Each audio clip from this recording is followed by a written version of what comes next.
Hello friends, आपका स्वागत है हमारे यूट्यूब चैनल स्टडी 15 पर। तो आज हम तुगलक वंश से रिलेटेड महत्वपूर्ण क्वेश्चन करने जा रहे हैं जो आपके आने वाले एग्जाम्स के लिए बहुत ही ज्यादा महत्वपूर्ण है। तो आज हम इस वीडियो में जितने भी क्वेश्चन करेंगे सारे के सारे सिलेक्टेड हैं और एग्जाम पॉइंट ऑफ व्यू से बहुत ही ज्यादा महत्वपूर्ण है। तो अगर आप किसी भी एग्जाम की तैयारी कर रहे हैं तो ये वीडियो बहुत ही ज्यादा महत्वपूर्ण साबित होगी, तो इसलिए वीडियो को अंत तक देखिएगा। तो देरी ना करते हुए चलिए शुरुआत करते हैं आज के पहले क्वेश्चन के साथ। तो आज का पहला क्वेश्चन है, गाजी मलिक किस वंश का संस्थापक था? तो जो ये गाजी मलिक था यह तुगलक वंश का संस्थापक था, तो इसलिए जो इसका सही आंसर है वो है आंसर नंबर बी। आज का अगला प्रश्न, खिलजी वंश के अंतिम शासक नासिरुद्दीन खुसरो शाह की हत्या कर गाजी मलिक ने कब तुगलक वंश की स्थापना की? तो खिलजी वंश के अंतिम शासक नासिरुद्दीन खुसरो शाह की हत्या करके गाजी मलिक ने 8 सितंबर 1320 को तुगलक वंश की स्थापना की, तो इसलिए जो इसका सही आंसर है वो है आंसर नंबर बी। आज का अगला प्रश्न, गाजी मलिक या गाजी तुगलक निम्नलिखित में से किस शासक का वास्तविक नाम था? गाजी मलिक या गाजी तुगलक यह गयासुद्दीन तुगलक का वास्तविक नाम था, तो इसलिए जो इसका सही आंसर है वो है आंसर नंबर ए। आज का अगला प्रश्न, मंगोल को पराजित करने के कारण किसने अपने सेनापति गयासुद्दीन तुगलक को गाजी मलिक की उपाधि प्रदान की थी? तो मंगोल को पराजित करने के कारण जो अलाउद्दीन खिलजी था इसने अपने सेनापति गयासुद्दीन तुगलक को गाजी मलिक की उपाधि प्रदान की थी, तो इसलिए जो इसका सही आंसर है वो है आंसर नंबर ए। आज का अगला प्रश्न, गयासुद्दीन तुगलक ने कितनी बार मंगोल आक्रमण को विफल किया था? तो गयासुद्दीन तुगलक ने 29 बार मंगोल आक्रमण को विफल किया था, तो इसलिए जो इसका सही आंसर है वो है आंसर नंबर ए। आज का अगला प्रश्न, दिल्ली के सुल्तान का पद संभालने से पहले गयासुद्दीन तुगलक कहां का सूबेदार था? तो दिल्ली के सुल्तान का पद संभालने से पहले जो गयासुद्दीन तुगलक था यह पंजाब का सूबेदार था, तो इसलिए जो इसका सही आंसर है वो है आंसर नंबर सी। आज का अगला प्रश्न, दाग व हुलिया प्रथा के प्रणेता कौन थे? लेकिन जो दाग और हुलिया प्रथा थी उसे प्रभावशाली ढंग से गयासुद्दीन तुगलक ने लागू किया था। तो दाग व हुलिया प्रथा के जो प्रणेता थे वो थे अलाउद्दीन खिलजी, लेकिन इसे प्रभावशाली ढंग से गयासुद्दीन तुगलक ने लागू किया था, तो इसलिए जो इसका सही आंसर है वो है आंसर नंबर ए। आज का अगला प्रश्न, डाक प्रणाली को पूर्णतः किसने व्यवस्थित किया? तो डाक प्रणाली को पूर्णतः गयासुद्दीन तुगलक द्वारा व्यवस्थित किया गया था, तो इसलिए जो इसका सही आंसर है वो है आंसर नंबर ए। आज का अगला प्रश्न, निम्नलिखित सुल्तानों में से किसने कृषि आपदा की स्थितियों में राजस्व की छूट देने की नीति अपनाई थी? तो इनमें से वह सुल्तान था गयासुद्दीन तुगलक जिसने कृषि आपदा की स्थितियों में राजस्व की छूट देने की नीति अपनाई थी, तो इसलिए जो इसका सही आंसर है वो है आंसर नंबर ए। आज का अगला प्रश्न, दिल्ली सल्तनत में पहली बार सिंचाई के लिए कुएं तथा नहरों का निर्माण किसने करवाया? तो दिल्ली सल्तनत में पहली बार सिंचाई के लिए कुएं तथा नहरों का निर्माण गयासुद्दीन तुगलक द्वारा करवाया गया था, तो इसलिए जो इसका सही आंसर है वो है आंसर नंबर बी। आज का अगला प्रश्न, किस सुल्तान द्वारा खालिसा क्षेत्रों में भूमि की नपाई के स्थान पर नस्क या गल्ला बटाई प्रथा को जारी किया गया था? तो उस सुल्तान का नाम था गयासुद्दीन तुगलक जिसने खालिसा क्षेत्रों में भूमि की नपाई के स्थान पर नस्क या गल्ला बटाई प्रथा को जारी किया था, तो इसलिए जो इसका सही आंसर है वो है आंसर नंबर सी। आज का अगला प्रश्न, दिल्ली के किस सुल्तान ने यह नियम बनाया कि किसी एक वर्ष में 1/10वां या 1/11वें से अधिक वृद्धि राजस्व में नहीं की जाएगी? तो दिल्ली का वह सुल्तान था गयासुद्दीन तुगलक जिसने यह नियम बनाया कि भू राजस्व में 1/10वां या 1/11वां से अधिक की वृद्धि नहीं की जाएगी, तो इसलिए जो इसका सही आंसर है वो है आंसर नंबर सी। आज का अगला प्रश्न, निम्नलिखित में से कौन सा सुल्तान राजस्व निर्धारण हेतु भूमि मापन से समृद्ध नहीं था? तो इसमें से वह सुल्तान था गयासुद्दीन तुगलक जो राजस्व निर्धारण हेतु भूमि मापन में समृद्ध नहीं था, तो इसलिए जो इसका सही आंसर है वो है आंसर नंबर ए। इसके अलावा अलाउद्दीन खिलजी, सिकंदर लोदी और शेरशाह ये तीनों के तीनों सुल्तान राजस्व निर्धारण हेतु भूमि मापन से संबद्ध थे।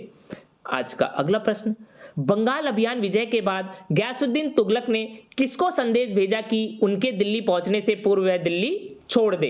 बंगाल अभियान विजय के बाद गयासुद्दीन तुगलक ने निजामुद्दीन औलिया को संदेश भेजा कि उनके दिल्ली पहुंचने से पूर्व वह दिल्ली छोड़ दे, तो इसलिए जो इसका सही आंसर है वो है आंसर नंबर डी। आज का अगला प्रश्न, निम्नलिखित में से किस सुल्तान से निजामुद्दीन औलिया ने भेंट करने से इनकार कर दिया था? तो उस सुल्तान का नाम था गयासुद्दीन तुगलक जिनसे निजामुद्दीन औलिया ने भेंट करने से इनकार कर दिया था, तो इसलिए जो इसका सही आंसर है वो है आंसर नंबर सी। आज का अगला प्रश्न, दिल्ली अभी दूर है यह चेतावनी किस सुल्तान को दी गई थी? दिल्ली अभी दूर है यह चेतावनी गयासुद्दीन तुगलक को दी गई थी, तो इसलिए जो इसका सही आंसर है वो है आंसर नंबर डी। आज का अगला प्रश्न, हुनूज दिल्ली दूर अस्त अर्थात दिल्ली अभी दूर है कथन आप किस सूफी संत से संबद्ध करते हैं? हुनूज दिल्ली दूर अस्त यानी दिल्ली अभी दूर है यह कथन सूफी निजामुद्दीन औलिया से संबद्ध है, तो इसलिए जो इसका सही आंसर है वो है आंसर नंबर सी। आज का अगला प्रश्न, कौन सा सुल्तान अपने समकालीन संत निजामुद्दीन औलिया को शत्रु मानता था? तो उस सुल्तान का नाम था गयासुद्दीन तुगलक जो अपने समकालीन संत निजामुद्दीन औलिया को शत्रु मानता था, तो इसलिए जो इसका सही आंसर है वो है आंसर नंबर सी। आज का अगला प्रश्न, गयासुद्दीन तुगलक ने दिल्ली के निकट किसके किले का निर्माण करवाया? तो गयासुद्दीन तुगलक ने दिल्ली के निकट तुगलकाबाद के किले का निर्माण करवाया था, तो इसलिए जो इसका सही आंसर है वो है आंसर नंबर बी। आज का अगला प्रश्न, गयासुद्दीन तुगलक की मृत्यु कैसे हुई? गयासुद्दीन तुगलक की मृत्यु लकड़ी के महल गिरने से हुई थी, तो इसलिए जो इसका सही आंसर है वो है आंसर नंबर बी। आज का अगला प्रश्न, गयासुद्दीन तुगलक की मृत्यु के बाद दिल्ली की गद्दी पर कौन बैठा? तो गयासुद्दीन तुगलक की मृत्यु के बाद जो मोहम्मद बिन तुगलक था यह दिल्ली की गद्दी पर बैठा, तो इसलिए जो इसका सही आंसर है वो है आंसर नंबर सी। आज का अगला प्रश्न, मोहम्मद बिन तुगलक दिल्ली की गद्दी पर कब बैठा? तो मोहम्मद बिन तुगलक दिल्ली की गद्दी पर 1325 ईस्वी पर बैठा, तो इसलिए जो इसका सही आंसर है वो है आंसर नंबर डी। आज का अगला प्रश्न, मोहम्मद बिन तुगलक का वास्तविक नाम क्या था? तो मोहम्मद बिन तुगलक का जो वास्तविक नाम था वह था जूना खां, तो इसलिए जो इसका सही आंसर है वो है आंसर नंबर बी। आज का अगला प्रश्न, गयासुद्दीन तुगलक ने निम्न में से कौन सी उपाधि प्रदान कर मोहम्मद बिन तुगलक को अपना युवराज घोषित किया था? तो गयासुद्दीन तुगलक ने उलुग खां की उपाधि प्रदान कर मोहम्मद बिन तुगलक को अपना युवराज घोषित किया था, तो इसलिए जो इसका सही आंसर है वो है आंसर नंबर डी। आज का अगला प्रश्न, मोहम्मद बिन तुगलक किसमें निपुण था? तो मोहम्मद बिन तुगलक सुलेखन में निपुण था, तो इसलिए जो इसका सही आंसर है वो है आंसर नंबर सी। आज का अगला प्रश्न, दिल्ली सल्तनत का सर्वाधिक विद्वान शासक जो खगोल शास्त्र, गणित एवं आयुर्विज्ञान सहित अनेक विद्याओं में माहिर था? तो दिल्ली सल्तनत का वह सर्वाधिक विद्वान शासक था मोहम्मद बिन तुगलक जो खगोल शास्त्र, गणित एवं आयुर्विज्ञान सहित अनेक विद्याओं में माहिर था, तो इसलिए जो इसका सही आंसर है वो है आंसर नंबर सी। आज का अगला प्रश्न, मोहम्मद बिन तुगलक के शिक्षक कौन थे? तो मोहम्मद बिन तुगलक के जो शिक्षक थे वह थे मौलाना गयासुद्दीन, तो इसलिए जो इसका सही आंसर है वो है आंसर नंबर ए। आज का अगला प्रश्न, मनी-अरो का राजकुमार किसे कहा जाता था? तो मनी-अरो का राजकुमार मोहम्मद बिन तुगलक को कहा जाता था, तो इसलिए जो इसका सही आंसर है वो है आंसर नंबर बी। आज का अगला प्रश्न, मोहम्मद बिन तुगलक का साम्राज्य कितने प्रांतों में बटा था? तो मोहम्मद बिन तुगलक का जो साम्राज्य था वह 23 प्रांतों में बटा था, तो इसलिए जो इसका सही आंसर है वो है आंसर नंबर डी। आज का अगला प्रश्न, मोहम्मद बिन तुगलक ने अपनी राजधानी कहां से कहां बदली थी? तो मोहम्मद बिन तुगलक ने अपनी राजधानी दिल्ली से देवगिरी बदली थी, तो इसलिए जो इसका सही आंसर है वो है आंसर नंबर बी। आज का अगला प्रश्न, मोहम्मद बिन तुगलक ने देवगिरी का नाम बदलकर क्या रखा था? तो मोहम्मद बिन तुगलक ने देवगिरी का नाम बदलकर दौलताबाद रखा था, तो इसलिए जो इसका सही आंसर है वो है आंसर नंबर डी। आज का अगला प्रश्न, किस सम्राट ने अपनी राजधानी दिल्ली से दौलताबाद के लिए स्थानांतरित की थी? तो उस सम्राट का नाम था मोहम्मद बिन तुगलक जिसने अपनी राजधानी दिल्ली से दौलताबाद के लिए स्थानांतरित करी थी, तो इसलिए जो इसका सही आंसर है वो है आंसर नंबर बी। आज का अगला प्रश्न, मोहम्मद बिन तुगलक ने अपनी राजधानी दिल्ली से दौलताबाद कब स्थानांतरित की थी? तो मोहम्मद बिन तुगलक ने अपनी राजधानी दिल्ली से दौलताबाद 1327 ईस्वी में स्थानांतरित की थी, तो इसलिए जो इसका सही आंसर है वो है आंसर नंबर सी। आज का अगला प्रश्न, मोहम्मद बिन तुगलक ने पुनः अपनी राजधानी दौलताबाद से दिल्ली कब स्थानांतरित की थी? तो मोहम्मद बिन तुगलक ने पुनः अपनी राजधानी दौलताबाद से दिल्ली 1335 ईस्वी में स्थानांतरित की थी, तो इसलिए जो इसका सही आंसर है वो है आंसर नंबर बी। आज का अगला प्रश्न, वर्तमान दौलताबाद जहां मोहम्मद बिन तुगलक ने दिल्ली से राजधानी को स्थानांतरित किया था किसके समीप स्थित है?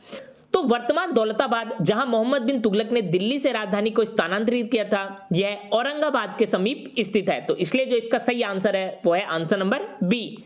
आज का अगला प्रश्न, निम्नलिखित में से किस इतिहासकार ने कहा दौलताबाद मोहम्मद की पथभ्रष्ट शक्ति का स्मारक था?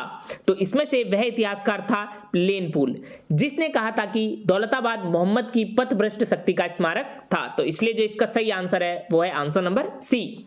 आज का अगला प्रश्न, दिल्ली के निम्नलिखित सुल्तानों में से किसे इतिहासकारों ने विरोधाभासों का मिश्रण बताया था? तो दिल्ली का वह सुल्तान था मोहम्मद बिन तुगलक, जिसे इतिहासकारों ने विरोधाभासों का मिश्रण बताया था। तो इसलिए जो इसका सही आंसर है वो है आंसर नंबर डी। आज का अगला प्रश्न, निम्नलिखित में से किस इतिहासकार ने मोहम्मद बिन तुगलक को पागल सुल्तान कहा था? तो इनमें से वह इतिहासकार था जियाउद्दीन बर्नी, जिसने मोहम्मद बिन तुगलक को पागल सुल्तान कहा था। तो इसलिए जो इसका सही आंसर है वो है आंसर नंबर ए। आज का अगला प्रश्न, निम्नलिखित में से किस इतिहासकार ने मोहम्मद बिन तुगलक को दिल्ली सल्तनत का सबसे विद्वान सुल्तान कहा था? तो इनमें से वह इतिहासकार था डॉक्टर ईश्वरी प्रसाद, जिसने मोहम्मद बिन तुगलक को दिल्ली सल्तनत का सबसे विद्वान सुल्तान कहा था। तो इसलिए जो इसका सही आंसर है वो है आंसर नंबर बी। आज का अगला प्रश्न, निम्नलिखित तुगलकी राजवंश के किस सुल्तान ने चांदी के सिक्कों के स्थान पर तांबे के सिक्के चलाए थे? तो तुगलकी राजवंश का जो मोहम्मद बिन तुगलक सुल्तान था, इसी ने चांदी के सिक्कों के स्थान पर तांबे के सिक्के चलाए थे। तो इसलिए जो इसका सही आंसर है वो है आंसर नंबर बी। आज का अगला प्रश्न, मोहम्मद बिन तुगलक ने किस देश का उदाहरण लेकर तांबे और पीतल के सिक्कों का प्रयोग कर टोकन मुद्रा बनवाई थी? तो मोहम्मद बिन तुगलक ने चीन का उदाहरण लेकर तांबे और पीतल के सिक्कों का प्रयोग कर टोकन मुद्रा बनवाई थी। तो इसलिए जो इसका सही आंसर है वो है आंसर नंबर सी। आज का अगला प्रश्न, भारत में चमड़े के प्रतीक मुद्रा किसने प्रारंभ की थी? तो भारत में चमड़े की प्रतीक जो मुद्रा थी वह मोहम्मद बिन तुगलक द्वारा प्रारंभ की थी। तो इसलिए जो इसका सही आंसर है वो है आंसर नंबर बी। आज का अगला प्रश्न, सन 1329 और 1330 के बीच किसने तांबे के सिक्कों के रूप में प्रमाण स्वरूप मुद्रा प्रचलित की थी? तो सन 1329 और 1330 के बीच में जो मोहम्मद बिन तुगलक था, इसने तांबे के सिक्कों के रूप में प्रमाण स्वरूप मुद्रा प्रचलित की थी। तो इसलिए जो इसका सही आंसर है वो है आंसर नंबर सी। आज का अगला प्रश्न, भारत में सर्वप्रथम सांकेतिक मुद्रा यानी टोकन करेंसी का प्रचलन किसने किया था? तो भारत में सर्वप्रथम जो सांकेतिक मुद्रा थी यानी जो टोकन करेंसी थी वह मोहम्मद बिन तुगलक के द्वारा प्रचलित की गई थी। तो इसलिए जो इसका सही आंसर है वो है आंसर नंबर सी। आज का अगला प्रश्न, मोहम्मद बिन तुगलक ने किस योजना के तहत सांकेतिक मुद्रा यानी टोकन करेंसी का प्रचलन करवाया था? तो मोहम्मद बिन तुगलक ने तृतीय योजना के तहत ही सांकेतिक मुद्रा का प्रचलन करवाया था। तो इसलिए जो इसका सही आंसर है वो है आंसर नंबर सी। आज का अगला प्रश्न, दिल्ली सल्तनत के किस सुल्तान ने सर्वप्रथम एक वस्त्र निर्माणशाला स्थापित की थी? तो दिल्ली सल्तनत का वह सुल्तान था मोहम्मद बिन तुगलक, जिसने सर्वप्रथम एक वस्त्र निर्माणशाला स्थापित की थी। तो इसलिए जो इसका सही आंसर है वो है आंसर नंबर बी। आज का अगला प्रश्न, निम्नलिखित में से किस सुल्तान ने सती प्रथा रोकने का प्रयास किया था? तो उस सुल्तान का नाम था मोहम्मद बिन तुगलक, जिसने सती प्रथा रोकने का प्रयास किया था। तो इसलिए जो इसका सही आंसर है वो है आंसर नंबर बी।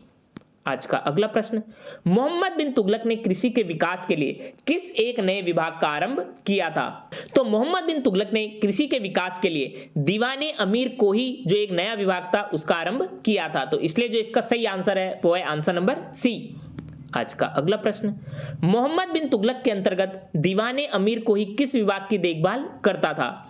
तो मोहम्मद बिन तुगलक के अंतर्गत जो दीवाने अमीर कोही था यह कृषि की उन्नति की देखभाल करता था। तो इसलिए जो इसका सही आंसर है वो है आंसर नंबर डी। आज का अगला प्रश्न, मोहम्मद तुगलक ने दीवाने कोही नामक एक नए विभाग का सृजन किया, तो इसका मुख्य कार्य क्या था? तो मोहम्मद बिन तुगलक ने जो दीवाने कोही नामक एक नए विभाग का सृजन किया था, इसका जो मुख्य कार्य था वह था पड़ती भूमि को कृषि योग्य बनाना। तो इसलिए जो इसका सही आंसर है वो है आंसर नंबर बी। आज का अगला प्रश्न, दिल्ली के किस सुल्तान ने एक पृथक कृषि विभाग की स्थापना की थी एवं फसल चक्र की योजना बनाई थी? तो वह दिल्ली का सुल्तान था मोहम्मद बिन तुगलक, जिसने एक पृथक कृषि विभाग की स्थापना की थी एवं फसल चक्र की योजना बनाई थी। तो इसलिए जो इसका सही आंसर है वो है आंसर नंबर डी। आज का अगला प्रश्न, निम्नलिखित सुल्तानों में से किसने कृषि के विकास के लिए निर्धन किसानों को तकाबी बांटी जिसे सौंदर कहते थे? तो वह सुल्तान था मोहम्मद बिन तुगलक, जिसने कृषि के विकास के लिए निर्धन किसानों को तकाबी बांटी जिसे सौंदर कहते थे। तो इसलिए जो इसका सही आंसर है वो है आंसर नंबर सी। आज का अगला प्रश्न, अमीर सादो की नियुक्ति करने वाला प्रथम सुल्तान कौन था? तो अमीर सादो की नियुक्ति करने वाला जो प्रथम सुल्तान था वह था मोहम्मद बिन तुगलक। तो इसलिए जो इसका सही आंसर है वो है आंसर नंबर सी। आज का अगला प्रश्न, मोहम्मद बिन तुगलक ने अपने चचेरे भाई फिरोज तुगलक को कौन से पद पर नियुक्त किया था? तो मोहम्मद बिन तुगलक ने अपने चचेरे भाई फिरोज तुगलक को नायब बारबक की पद पर नियुक्त किया था। तो इसलिए जो इसका सही आंसर है वो है आंसर नंबर सी। आज का अगला प्रश्न, रतन नाम के हिंदू को किसके शासनकाल में राजस्व अधिकारी के रूप में नियुक्त किया गया था? तो रतन नाम के हिंदू को जो मोहम्मद बिन तुगलक का शासक काल था उसी में राजस्व अधिकारी के रूप में नियुक्त किया था। तो इसलिए जो इसका सही आंसर है वो है आंसर नंबर बी। आज का अगला प्रश्न, निम्नलिखित में से दिल्ली का कौन सा पहला मुस्लिम शासक था जिसने होली त्योहार के सार्वजनिक उत्सव में भाग लिया था? तो दिल्ली का वह पहला मुस्लिम शासक था मोहम्मद बिन तुगलक जिसने होली त्योहार के सार्वजनिक उत्सव में भाग लिया था। तो इसलिए जो इसका सही आंसर है वो है आंसर नंबर सी। आज का अगला प्रश्न, निम्नलिखित सुल्तानों में से किसने बहराइच में सैयद सालार मसूद गाजी की दरगाह की यात्रा की थी? तो वह सुल्तान था मोहम्मद बिन तुगलक जिसने बहराइच में सैयद सालार मसूद गाजी की दरगाह की यात्रा की थी। तो इसलिए जो इसका सही आंसर है वो है आंसर नंबर ए। आज का अगला प्रश्न, वह दिल्ली सुल्तान जिसके यहाँ चीन के मंगोल सम्राट का एक शिष्टमंडल कुछ बौद्ध मंदिरों को देखने की अनुमति के लिए आया था, तो वह कौन था? तो उस समय जो दिल्ली का सुल्तान था वह था मोहम्मद बिन तुगलक जिसके यहाँ चीन के मंगोल सम्राट का एक शिष्टमंडल कुछ बौद्ध मंदिरों को देखने की अनुमति के लिए आया था। तो इसलिए जो इसका सही आंसर है वो है आंसर नंबर ए। आज का अगला प्रश्न, इब्न बतूता जो कि प्रसिद्ध अरब विद्वान एवं यात्री थे किसके शासनकाल में भारत आए थे?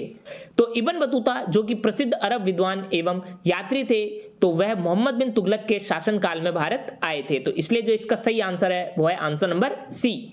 आज का अगला प्रश्न, निम्नलिखित में से किसने सल्तनत काल में प्रचलित डाक व्यवस्था का विस्तृत विवरण दिया था? तो इसमें से जो इब्न बतूता था इसी ने सल्तनत काल में प्रचलित डाक व्यवस्था का विस्तृत विवरण दिया था। तो इसलिए जो इसका सही आंसर है वो है आंसर नंबर सी। आज का अगला प्रश्न, किताब उर रेहला का लेखक कौन था? तो किताब उर जो रेहला थी उसका लेखक था इब्न बतूता। तो इसलिए जो इसका सही आंसर है वो है आंसर नंबर सी। आज का अगला प्रश्न, मोहम्मद बिन तुगलक ने इब्न बतूता को दिल्ली के किस पद पर नियुक्त किया था? तो मोहम्मद बिन तुगलक ने इब्न बतूता को दिल्ली का जो प्रमुख काजी पद था उस पर नियुक्त किया था। तो इसलिए जो इसका सही आंसर है वो है आंसर नंबर सी। आज का अगला प्रश्न, मोहम्मद बिन तुगलक के समय किसे चीन का राजदूत नियुक्त किया गया था? तो मोहम्मद बिन तुगलक के समय जो इब्न बतूता था इसे चीन का राजदूत नियुक्त किया गया था। तो इसलिए जो इसका सही आंसर है वो है आंसर नंबर सी। तो ये थे तुगलक वंश से रिलेटेड महत्वपूर्ण क्वेश्चंस जो आपके आने वाले एग्जाम्स के लिए बहुत ही ज्यादा महत्वपूर्ण है। इस टॉपिक से रिलेटेड और भी क्वेश्चन है तो हम उस क्वेश्चंस को अगली वीडियो में कवर करेंगे। तो अगर ये वीडियो आपको अच्छी लगी तो जाकर हमारे चैनल को सब्सक्राइब करिए और लाइक के बटन को दबाना ना भूलिएगा।